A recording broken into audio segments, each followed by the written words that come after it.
delivery when you buy 3,000 pesos and above. Dalhin ang inyong LCC Rewards Plus Card or LCC Business Plus Card upang makakuha ng free points na pwede niyong gamitin pambayad sa grocery.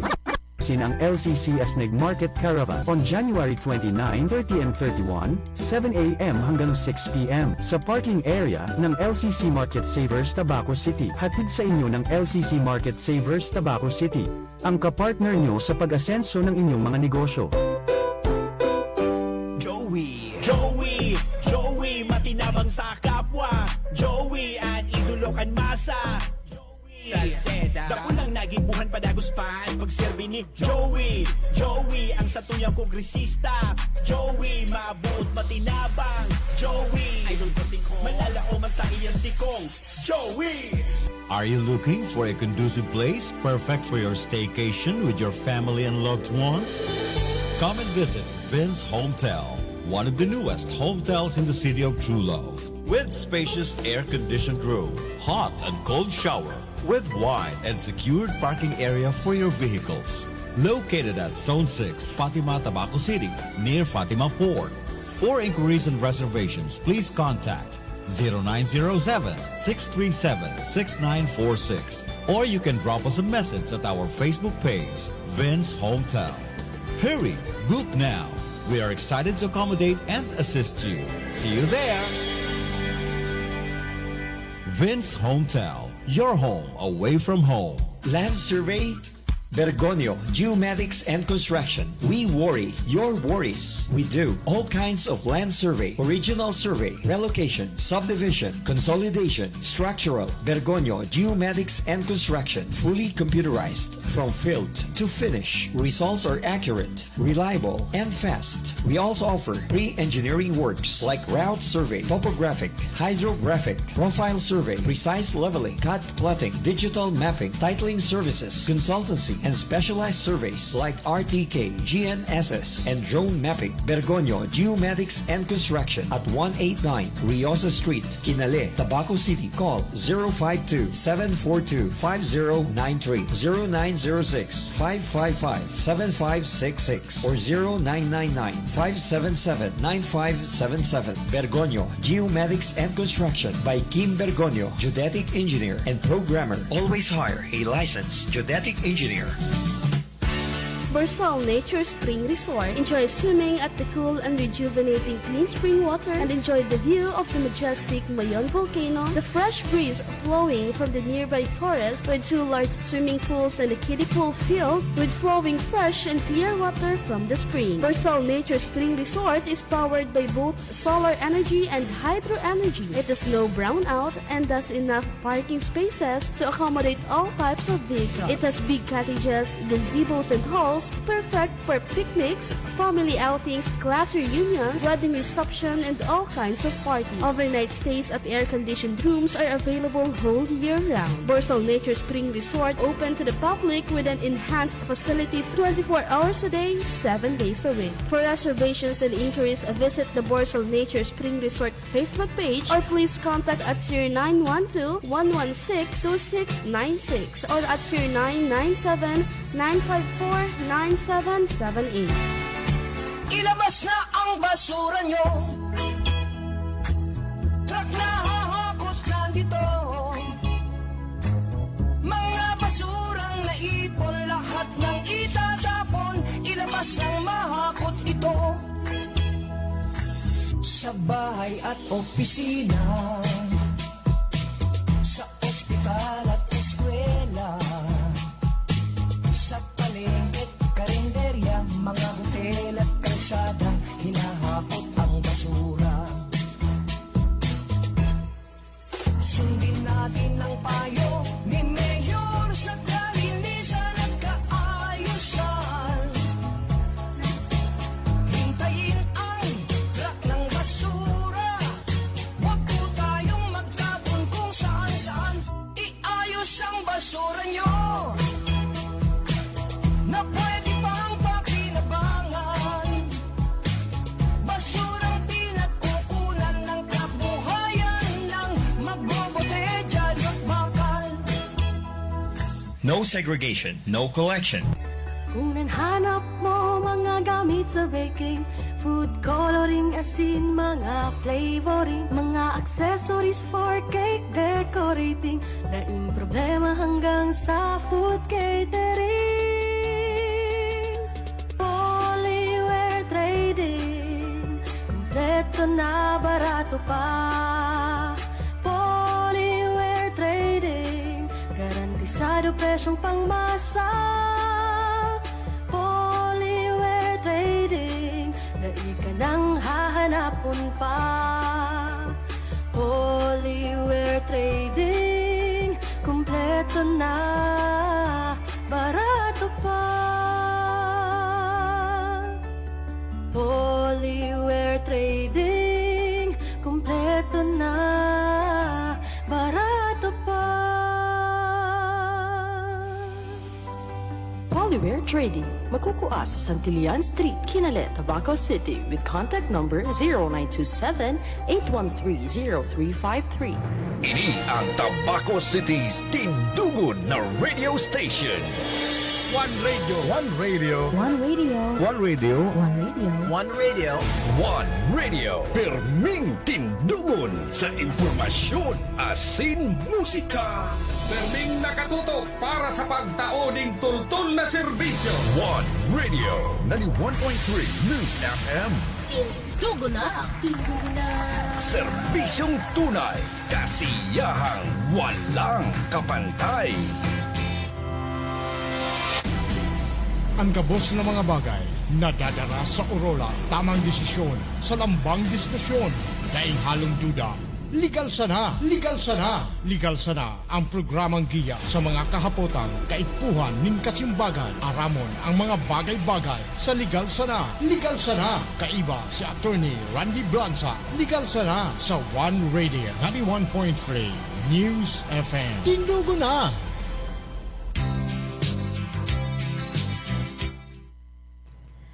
Marahay na aga mga tugang sa gabos ng paradangog.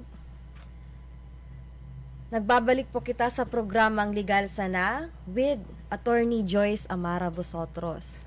So, sa ngunyan po, wala po si Attorney Randy Blanza. So, based on my latest update sa iyang My Day, may travel po siya ngunyan sa Buenos Aires. Parte po yan kang Argentina, I think.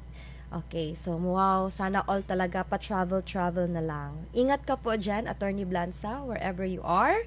And mga tugang ngunyan po, Enero 26, 2024, nasa ikapat na po kitang Sabado kan sa tuyang programa na padagos nagtataoki impormasyon, asin kaaraman na importante manugod sa batas na magagamit ta sa satuyang pang-oral daw na pagkabuhay-buhay.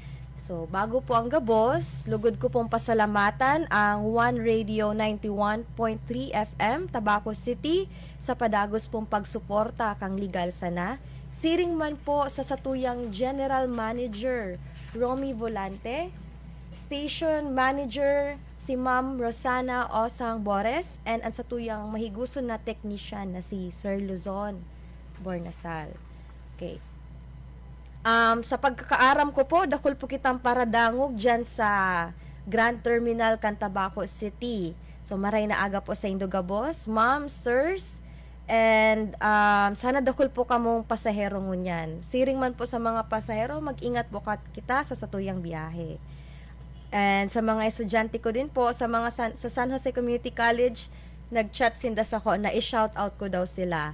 Okay, so enjoy ninyo ang bakasyon nyo while sem break because malapit na ulit ang back to school sa San Jose Community College. Nagtuturo din po kasi ako dun sa SGCC as business law instructor nila. Any law subjects tinuturo ko.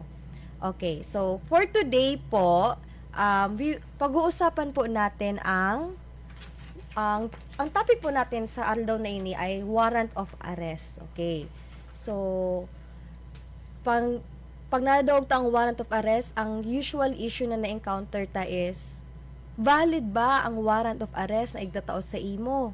O kaya, pwede ba mag-aresto kisarong tawo? Maski wara man natig papahiling na warrant of arrest ang isang law enforcer or private citizen. Kasi ang private citizen pwede din siya mag-aresto kitawo. So paghuhuro ng tapo iyan ngunya na aldaw. Okay. So ano ba ang arrest? Paano ba siya nagigibo? Ang sarong tawo tiga-aresto para makuha siya sa kustodiya kang batas para magsimbag sa possible na krimen na nagibo niya. So, an arrest is the taking of a person into the custody of the law so that he may be bound to answer for the commission of an offense. So, pinapatawag siya para sagutin ang mga pasagutin siya sa mga paratang sa saiya. Ang pag-issue po kang warrant of arrest is very maselan po. Bakit? Kasi meron po tayong karapatan. Okay, may karapatan po tayo under the Philippine Constitution na nagsasabi na warang taong maski sisay na pwedeng ma-deprive kang life, liberty, or property without due process of law. Okay? Dahil pwedeng basta-basta bawian ang sarong tawo kan sa iyang kalayaan na daimo na nagaagi sa procedure kang batas. Iyo po? Mabusisi ang pagproseso kang kaining warrant of arrest. Dahil basta-basta pwede mag-issue ang korte ng warrant of arrest ng warang probable cause. So, may dalawang klase pong arrest. Igwa kitang arrest through warrant of arrest. Meron na document na tinao ang sarong law enforcer na nagsasabi na tiga-aresto siya. Or pwede man na mag-aresto ang sarong law enforcer o ang sarong private citizen maski warang warrant of arrest na tigpapahiling. So, as I said, we will discuss that later. But for now, let's talk about warrant of arrest.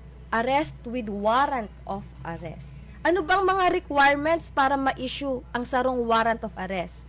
Okay, nasa Philippine Constitution na naman po ini. So, ganun ka-importante ang warrant of arrest kasi yaon siya sa fundamental law natin, which is the 1987 Philippine Constitution. Sabi digde, no search warrant or warrant of arrest shall issue except upon probable cause.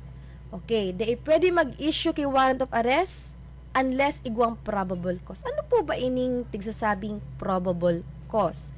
Ining probable cause, ang tigsasabing probable cause, pag ang sarong tawo, based on the determination by the judge or the prosecutor, probably, baka, may chance, may prima facie evidence na baka kinumit niya mananggad sa crime. Pero hindi naman automatic guilty sa tawong tiga-aresto.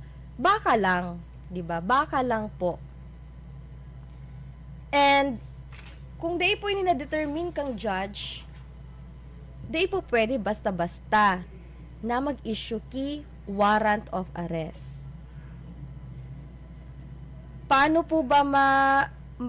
nga po ulit yung different ways of arrest? Arrest by virtue of a warrant of arrest at pwede din arrest without warrant of arrest under exceptional circumstances. So, may mga tao po na di pwedeng arestuhon. Okay? Bako man gabos na tao, pwedeng arestuhon. May mga exemptions na naman po kita. Saro po digde, ang mga senators at saka members of the House of Representatives. Di po sinda pwede arestuhon kung ang crime na tigduduon sa iya, ang penalty man lang is less than 6 years. Okay? Kung less than 6 years man lang po ang penalty niya, di siya pwedeng dakupon through a warrant of arrest while ongoing ang session kang Kongreso.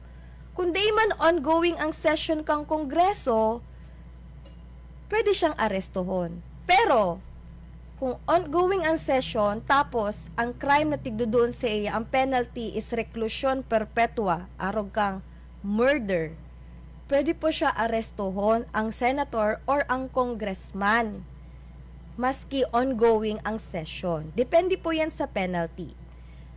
Ang sunod naman na grupo ki mga tao na di pwedeng arestuhon basta-basta, iyon tiga apod na sovereigns and other chiefs of state.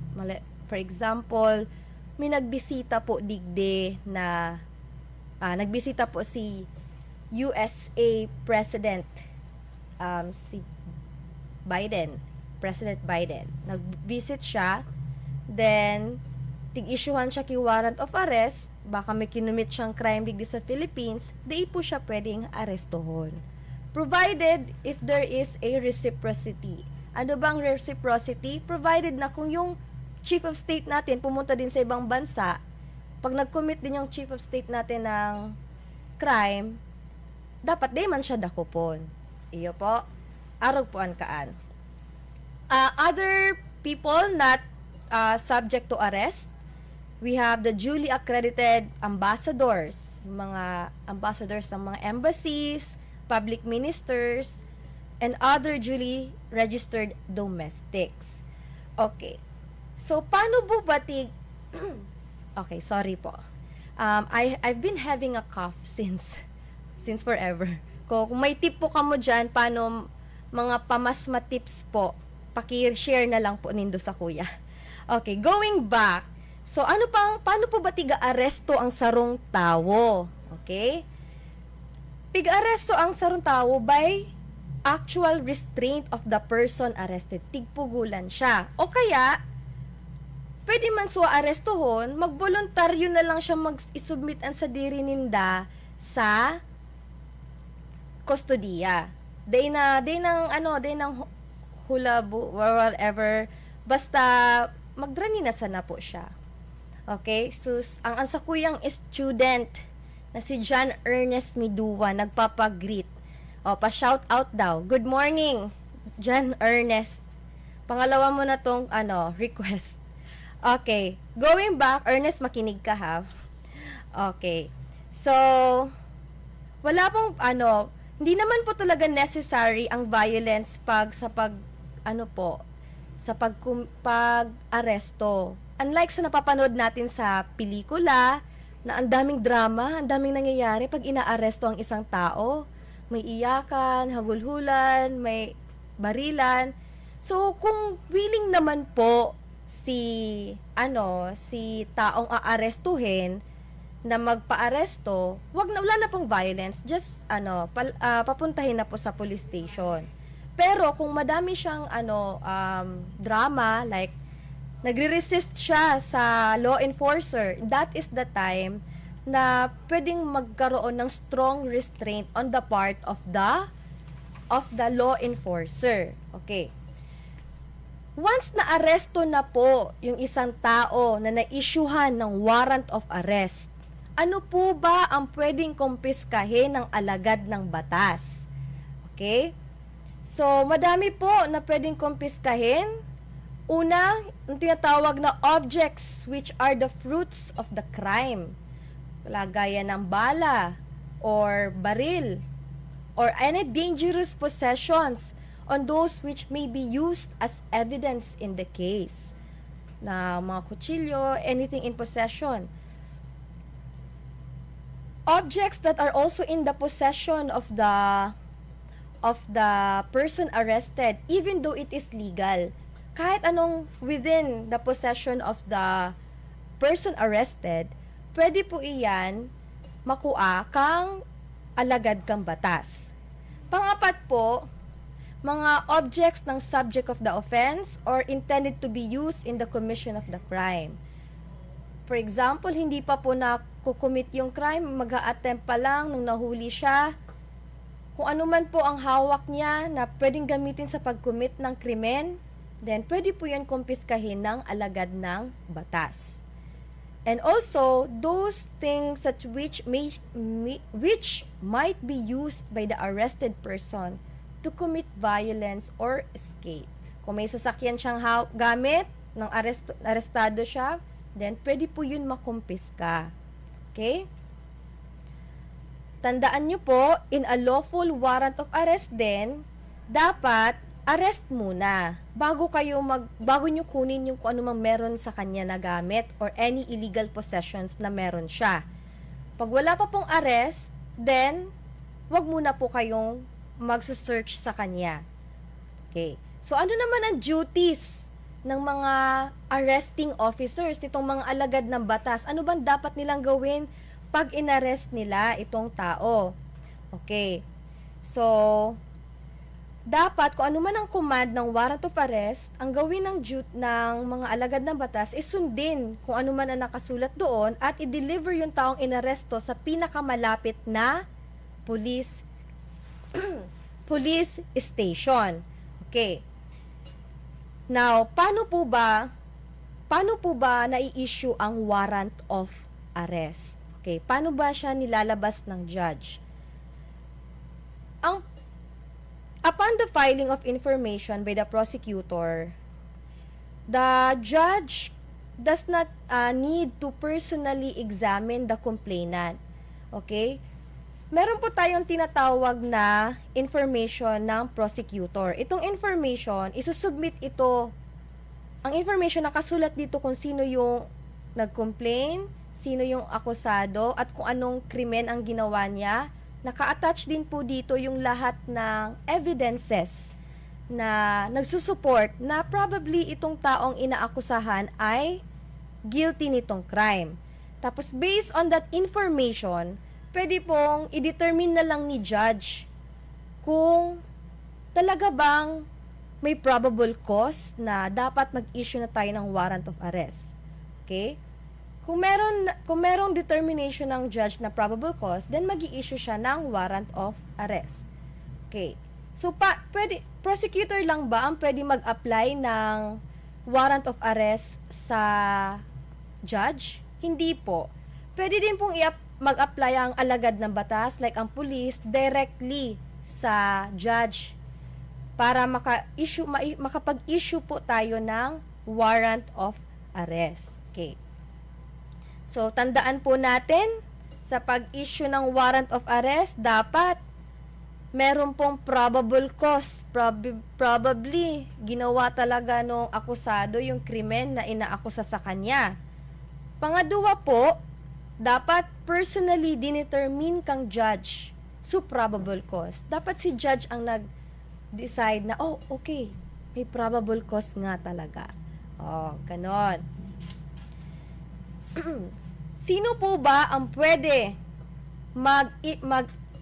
execute ng warrant of arrest, means magbigay doon sa akusado?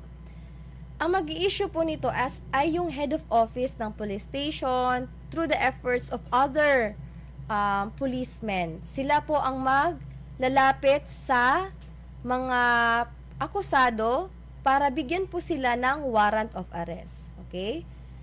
And within 10 days, dapat po ma-execute na po itong warrant of arrest. Otherwise, kailangan po bumalik ng enforcer. Kailangan po bumalik ng enforcer kung bakit hindi pa rin nasa-serve yung warrant of arrest. And after 10 days, ito pong warrant of arrest magiging invalid na unless mag-i-issue ulit ng panibago ang judge. Okay? Ngayon, pinag-usapan na po natin kung kailan po nagiging valid ang warrant of arrest. Dapat po, tandaan po natin, huwag kakalimutan na dapat may probable cause at meron pong personal determination ng isang judge ang isang warrant of arrest. Okay. Now, paano po kung may humuli sa inyo na wala naman pong pinakitang warrant of arrest? Anong gagawin natin pag ganon?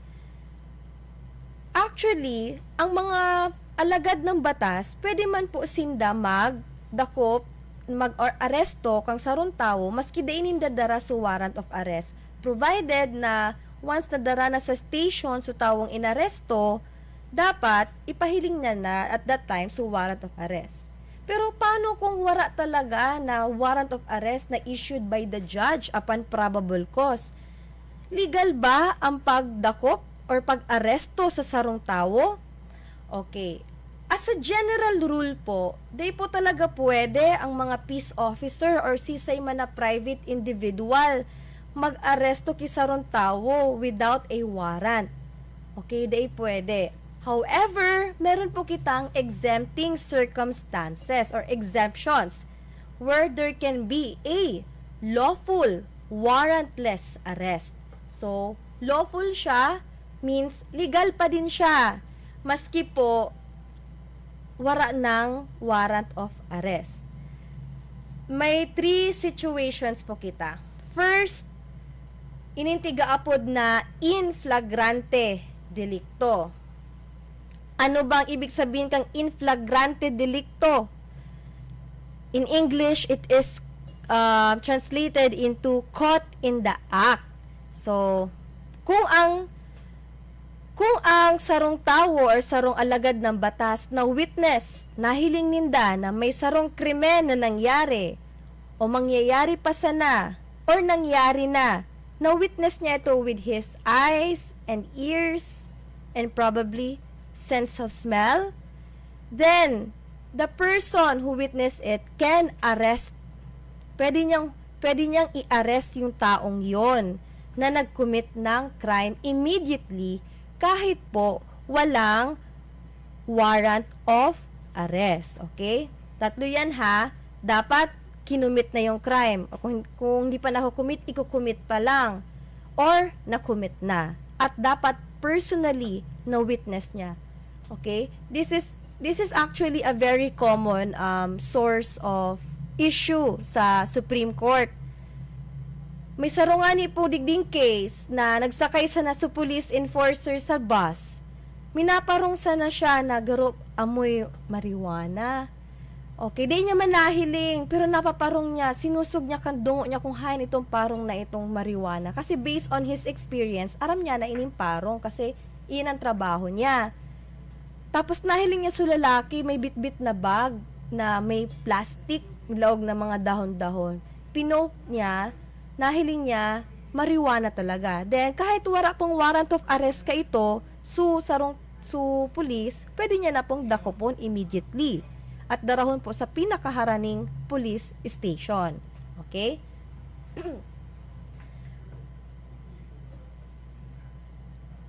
Dapat po, after kaine, pwede na pong i-seize kung ano man na kapot niyang gamit na possession which can be dangerous or subjects of the crime or fruits of the crime. Okay, sunod naman po na sitwasyon kung saan pwede po magdakop ang sarong alagad kibatas or private individual maski warang warrant of arrest in cases of hot pursuit. Ano po bang ibig sabihin ng hot pursuit? Okay. It is an offense which has in fact just been committed, and the person who witnessed it has the probable cause to believe based on personal knowledge of facts or circumstances that the person to be arrested has committed it. So, kung nahiling niya, di niya man po actually kay puhan mahiling in a sa doctrine of hot pursuit. Pwede pong nadangog niya may commotion. Tas kang niranin niya, nahiling niya sa victim. Pagkahiling niya kang victim, sinabi sa iya na binadilda siya ka ito ni sarong taong nagdudulag na. And upon knowing that information, immediately, dapat susugo na po ka itong naka-witness, itong allegedly na nagbadil sa iya. Okay? So yan po ang doctrine of hot pursuit. Di ikaipuhan na warrant of arrest, provided na may personal knowledge siya, creating a probable cause na yung taong yun, probably kinumit niya yung crime. Dapat immediately po upon knowledge, habulin niya po. Hindi pwedeng may intervention ng anything, any situation. For example, sinabihan siya ng victim nga po na, yun po, binaril po ako noon. Instead na habulin mo siya, may dinaanan ka muna. Saka after mo daanan yung dadaanan mo, saka mo lang hinuli. Hindi po pwede yon. Dapat walang intervention. Dapat immediate lagi para hindi makontaminate yung information. Paano kung yung isang tao, may knowledge ka lang na nag-commit ng crime from 5 years ago? Pwede mo ba siyang hulihin ngayon? Hindi po pwede because walang immediacy. Dapat immediately po para hindi ulit makontaminate. Paano ba nagkakaroon ng personal knowledge ang isang tao? Ang isang taong nakarinig or pero hindi niya nakita, hindi niya na-witness yung crime. Pwede niyang tanungin yung victim na lang, ano po nangyari? Then after finding out the information from the victim, pwede niya na pong habulin agaran nang walang paligoy-ligoy. So, yun po ang doctrine of hot pursuit.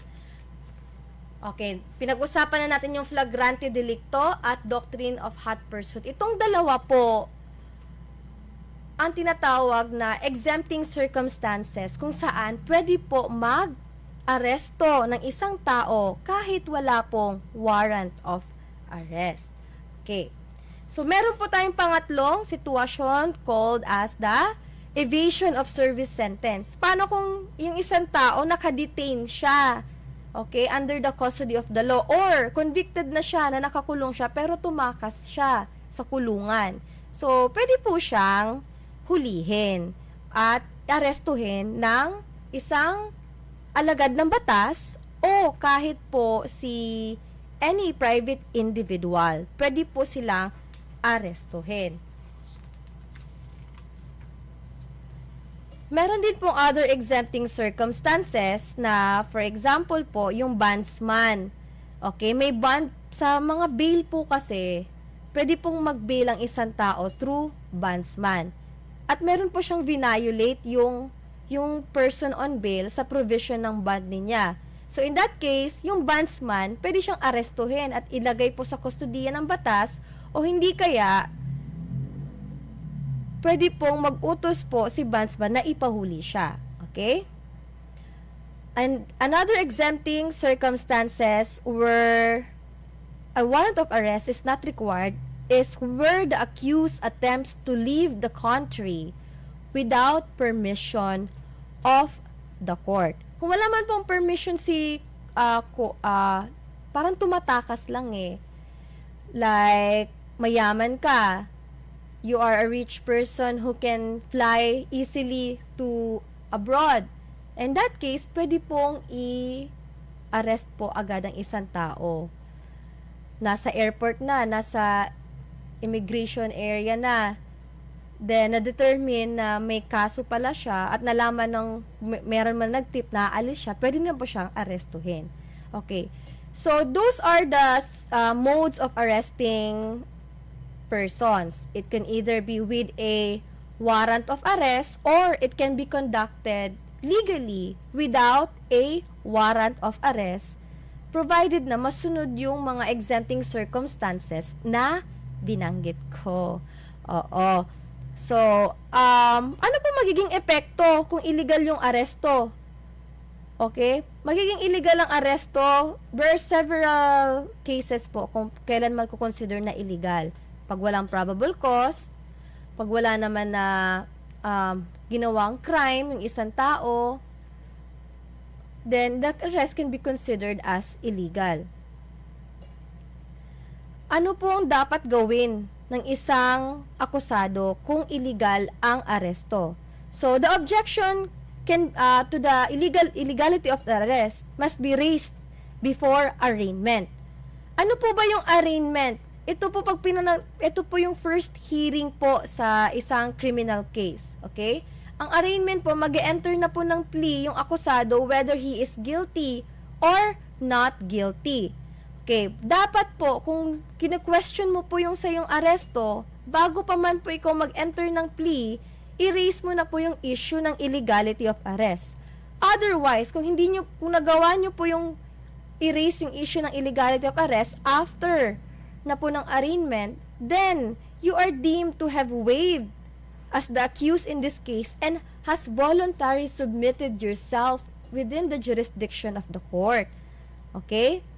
Dapat po, again, raise the illegality. Ano pong epekto naman ng invalid or illegal arrest? Okay. Ang epekto nito is hindi maa-acquire ng court ang jurisdiction over the person of the accused. So, hindi po siya pwedeng i-go to trial kasi walang jurisdiction yung korte. Also, kung ang law enforcer ang nag-conduct ng illegal arrest, then they will be criminally liable for illegal arrest. Okay? At besides that, pwede pa silang administratively liable. Okay. Paano kung ganito yung sitwasyon? Okay? Illegal yung aresto pero tumakbo yung akusado. Is the accused guilty? No. Since illegal naman yung arrest, okay lang tumakbo siya. It does not mean na guilty yung akusado. Okay po? Okay. Kailan po ba pwede mag-aresto ang isang alagad ng batas or ang isang pribadong individual? The arrest can be made at any time, at any day, or any time of the day or night. Okay? Pwedeng umaga or gabi kasi usually naman po ang mga crime nagaganap ng mga late nights. Okay? Pag nagkakalap ng dilim. Okay. Ano pong duties, common issue na nangyayari po sa mga pulis at sa mga inaaresto are how the police executes their warrant of arrest. Okay. Ito po yung dapat gawin nila. Pag hindi po nila ito ginawa, ibig sabihin invalid po yung arrest nila. Okay. If the person arresting is a law enforcer or otoridad, then yung officer, ang dapat niyang gawin sa arestado is i-inform niya yung arestado na kung bakit siya hinuhuli. Okay? And the fact na meron ng warrant of arrest na inisyu sa kanya ang korte at dapat po i-pronounce niya ang Miranda rights or the constitutional right of the accused to remain silent and the right to have a competent and independent counsel. Pag hindi po na-issue po itong Miranda rights or hindi po nabanggit ng isang police enforcer ang Miranda rights ng isang akusado, it can invalidate the arrest. Okay? And for example, yung akusado, madami siyang sinabi that is incriminating to the crime sa crime na sinasala sa kanya. Pwede pong yung mga sinabi niyang incriminating statements cannot be used as evidences against him because of the failure of the law enforcer to pronounce his Miranda rights. Okay? So paano po kung ang aresto invalid? Ano mangyayari doon sa mga seized items, mga hinuling mga items na under his possession? Can it be used as an evidence against the accused? No. Meron po tayong tinatawag na doctrine of the fruit of the poisonous tree. Okay? Since yung seizure or pagkuha ng mga possessions ng mga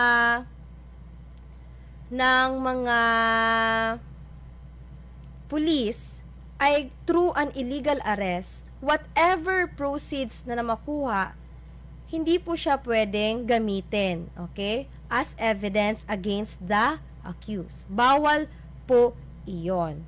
Okay? Alright. So, going back po tayo doon sa mga information na dapat alamin ng arestado, kagaya ng the cause of the arrest, the fact that the warrant has been issued for his arrest, and that his Miranda rights should be pronounced by the law enforcer.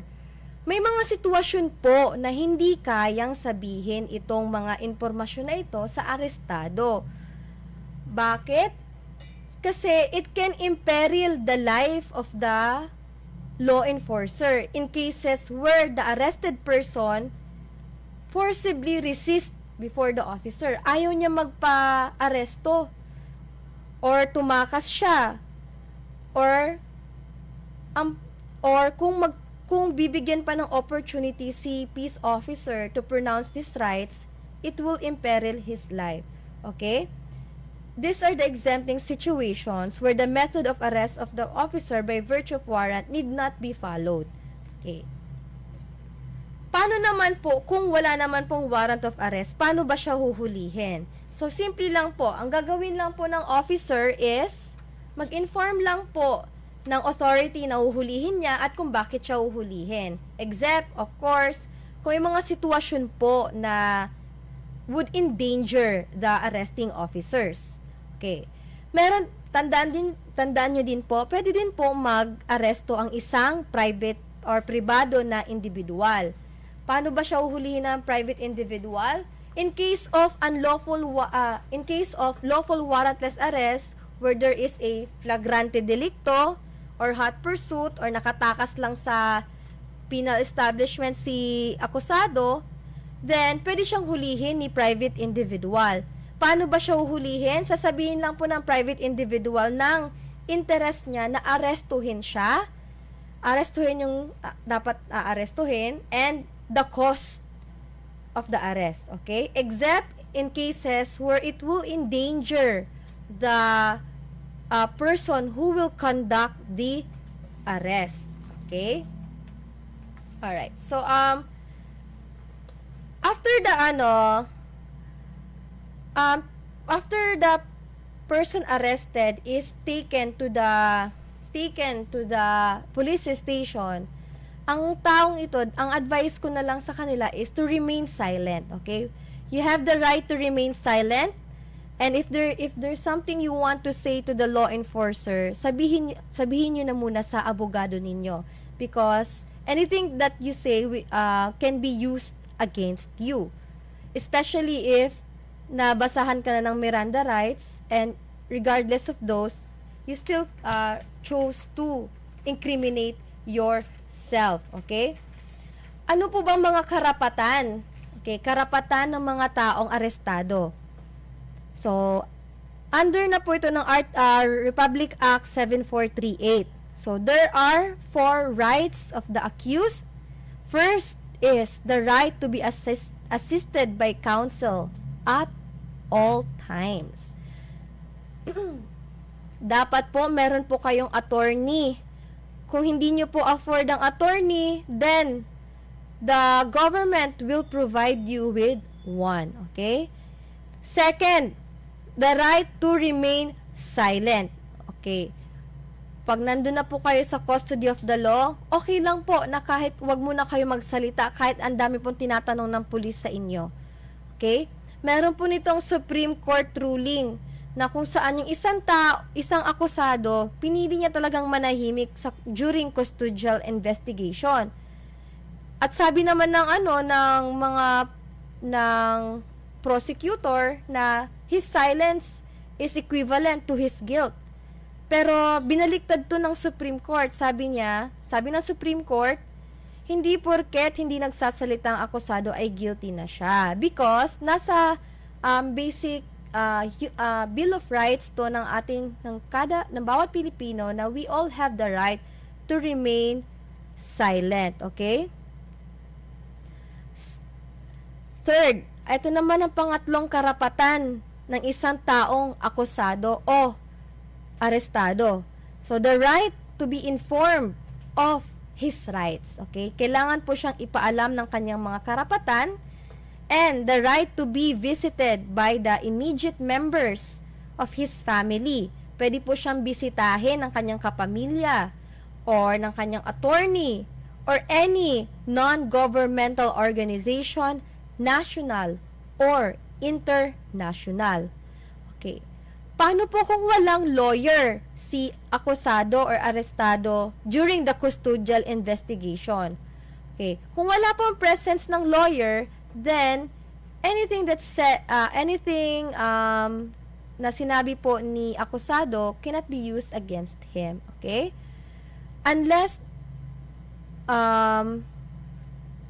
there's no exemption. Kailangan po talaga may lawyer. If there's no lawyer, then at least may presence po. Any admission niya po should be in writing and signed by the person detained or under custodial investigation in the presence of the counsel, or kung wala yung counsel and may waiver siya, in the presence of his parents or family members such as older brothers and sisters, spouse, municipal mayor, etc. So, kung ano man pong mga admission ninyo sa custodial investigation, hindi yun basta-basta magagamit against you unless that confession is made in writing and pinirmahan mo yon na merong presensya ng iyong attorney. Kung wala yung attorney, yung magulang mo, kapatid mo, si mayor, or kung sino, at municipal judge, district school supervisor, priest, or minister. Okay. So, sila yung mga mga pwedeng kasama mo during custodial investigation. Okay. So, yun po yung mga basic things that you need to know when you are issued with a warrant of arrest or kung kayo naman po ay inaaresto. Okay. I-check po naman natin ang mga nag-comment sa ating live. Okay. So, andyan po si Sir Jose Balbin. Good morning, attorney. Listening po from Moran State Subdivision, Matagbak. Okay. Thank you so much po, Sir Jose, sa pagkikinig. And si Tita Bex, my auntie, who is a teacher from Tabaco National High School, is also watching. Okay. Hello po. Ma'am Cheryl Cobilla and si Karen Minya Ayala is my student in San Jose Community College. Okay. Hello, Karen. Right. So, meron po ba tayong katanungan? May nagbigay sa akin ng tip ng paano daw magpahimasma. So, biriran daw. Okay, magtutong na bagas, pagtutong na ilaag na sumalipot na tubig, tas hiniwa ng mga biriran pagkulo. Mapausok ka po, kang init kang tinutong na bagas na may biriran. Tas, pag medyo kaya mo na suinit, mag-inom ka na po ng tinutong sana makatabang po. Thank you so much po, Ma'am Sid Boneo. I think we are related because my grandmother is a Boneo. So, nag-reconnect tayo dito sa legal sana. Okay, we also have Carlene Benavente. Hi, Ate Carlene, Kuya Ian, Christine Hillis, Manuel Morris. Paano, may tanong po dito si Al Capone. Paano nagiging valid ang evidence sa mga buy-bust operation? Okay. So, maganda po tong tanong. Dapat, ikukwento ko na siya kanina, nakalimutan ko lang. So, ang buy-bust operation is considered as a lawful warrantless arrest because committed siya in flagrante delicto. Ano nga po ang ibig sabihin ng in flagrante delicto? Ang ibig sabihin po nito, the person was caught in the act of committing a crime. Okay. Ang buy-bust operation, may desisyon na dito yung korte na nagsasabi na legal po ang pag-aresto sa buy-bust operation because na-witness po ito ng person ng isang alagad ng batas ang commission of the crime. For example, si pusur buyer, ang pusur buyer, yung kunwari, bibili siya ng illegal na droga. Okay, parang ini-entrap niya lang kung sino man ang nagbebenta ng illegal na droga. Tapos, nung bumili na siya, may binigay naman sa kanyang sachet. So, upon this facts happening, pag nangyari na ito, at pwede na siyang hulihin because consummated na yung crime ng illegal sale of drugs and illegal possession of drugs. So, there is already a probable cause na talagang na-commit ng crime ng akusado yung violation of Dangerous Drugs Act. And since may probable cause at saka caught in flagrante delicto, kung ano man ang proceeds noon, pwede na po siyang magamit as evidence against the accused. Ganito po yung formula niyan sa pag-determine kung pwedeng gamitin na evidence yung mga seized items. Dapat legal po yung aresto. Kung legal po ang aresto, it will result to a legal confiscation. Pwedeng magamit yung mga confiscated or seized items as evidence against you. Paano po kung illegal naman yung pag-aresto? Kung illegal yung pag-aresto, magiging illegal din yung mga seized items. At during during the arrest, ang pwede lang kunin ng arresting officer ay yung mga possession niya within the view, plain view of the arresting officer. Yung nakikita niya lang immediately within his reach. Hindi pwedeng, for example, nahuli ka dito sa sala na may kinocommit kang crime na, for example, you're using dangerous drugs sa sala. Then, si arresting officer, pumunta pa sa kwarto mo, sa dulo-dulo mong kwarto. Pwede bang gamitin yung mga kinuhang items sa dulo-dulong kwarto ng arresting officer? Hindi po pwede kasi hindi na yun within the view, within the plain view of the arresting officer upon arrest to the arrest of the accused. So, pwede lang pong kunin yung mga possession ng akusado na nakikita lang immediately. Hindi na pwedeng lumakad pa si arresting officer ng malayo para maghanap pa ng more incriminating items against the accused. Okay. So, sana po nasagot ko po yung tanong nyo, Sir Al Capone. Okay. So, Ma'am Merced Buen. Hello po, Ma'am. Good morning po. And Adele Basmayor. And Eva Divina Flores. Good morning po, attorney. Pa-shoutout po kami this sa oras. Always nagdadangog sa One Radio.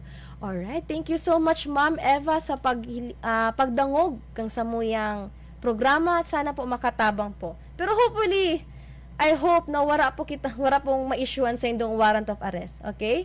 Maray na udto po, Attorney Joyce Amara Bosotros. Nagdadangog programa mo legal sana. Okay. Actually, programa po to ni Attorney Blanza. Okay, wala po siya today and tiniwala niya muna sa akin ang kanyang mga listeners for this morning.